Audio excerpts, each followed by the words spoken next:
SOE Extension, an editorial by Professor Hamid Ghani. Last Wednesday, the state of emergency was extended for another 3 months, with effect from June 18th.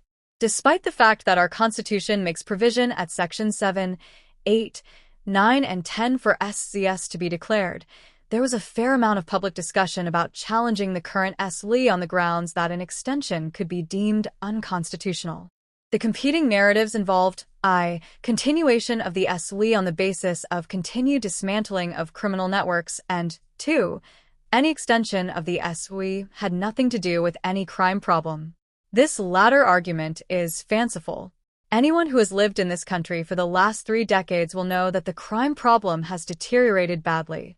To say that this SOE extension has nothing to do with crime is divorced from reality. Crime statistics have gotten worse over the years, and the problem has entrenched itself into our social fabric, and it requires brute force to extract it. Those statistics have shown clear and measurable reductions over the last 11 months. Those statistics were used to measure the performance of the PNM government over the last 10 years. Now there is a media shifto move away from those statistics just when they are beginning to show significant reductions and to embrace the more qualitative emotional response of fear of crime. The reality is that fear of crime has always been here over the last 3 decades, while the statistics have, until now, remained negative. Those statistics are now improving. There have been arguments about the abuse of our Constitution in extending this SOE by making reference to comparisons with Jamaica in relation to the recent judgment of the Supreme Court of Jamaica against the repeated use of states of emergency in specified communities in Jamaica. The constitutionality of the continued use of the states of public emergency, SOP, was publicly cited here in referencing the Jamaican case of Dayton Campbell v. Attorney General of Jamaica, 2025, JMFC Full 2.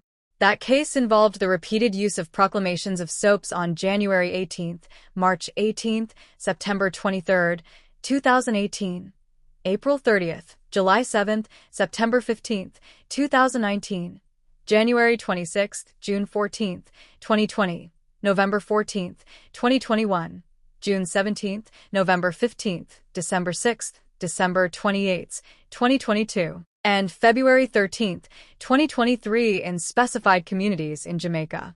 This data is grossly different from what has transpired in TNT.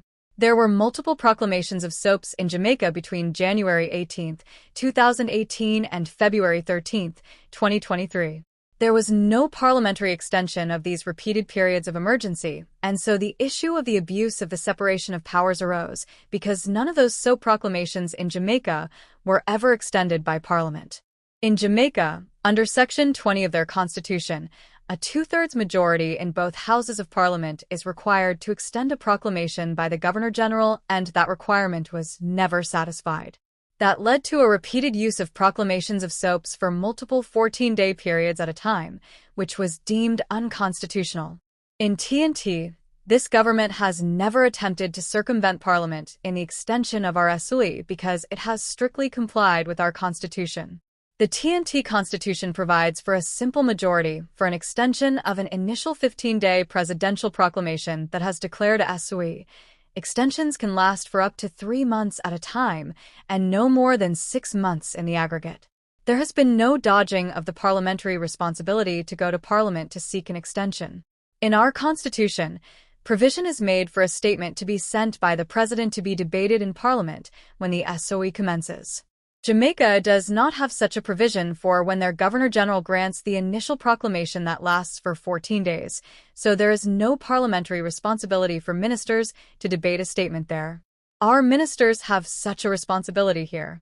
Democracy is alive and well here, as there is a lot of commentary about the SOE being unconstitutional, which is misplaced. Nevertheless, people are free to allege this without any adverse consequences. There have been marches, public meetings, candlelight vigils, and freedom of expression in the media and on social media that have ranged from the sacred to the profane. Jamaica eventually addressed their problem by amending their 2017 Zones of Special Operations (ZOSO) legislation in 2023, which did not require a special majority under their constitution. Such legislation failed here in the Senate because the required constitutional 3/5 majority was not attained. Our human rights provisions are based on the Canadian Bill of Rights 1960, while in 2011, Jamaica amended their constitution to create a new Charter of Fundamental Human Rights and Freedoms.